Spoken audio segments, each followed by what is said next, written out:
ఇక్కడ ఒక యజమానుడు బానిస ఎటువంటి రిలేషన్షిప్ కలిగి ఉంటారో అదే రిలేషన్షిప్ ప్రస్తుతానికి ఈ జీవిత కాలంలో, ఈ 70-80 సంవత్సరాల జీవిత కాలములో నీకు తండ్రికి ఉండవలసిన ఆ యొక్క యోగ్యతను నీకు తెలియపరచడానికి ఆయన ఇష్టపడుతూ ఉన్నాడు.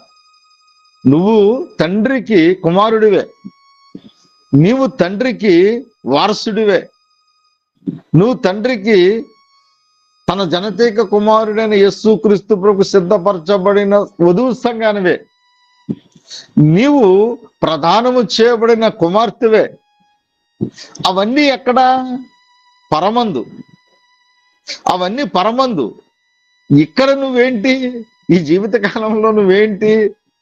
ఈ 70-80 సంవత్సరాల్లో నీ జీవితం ఏంటి అంటే యజమానిని చిత్తాన్ని నెరవేర్చే బానిసవి. ఇది నువ్వు గుర్తెరగాలి.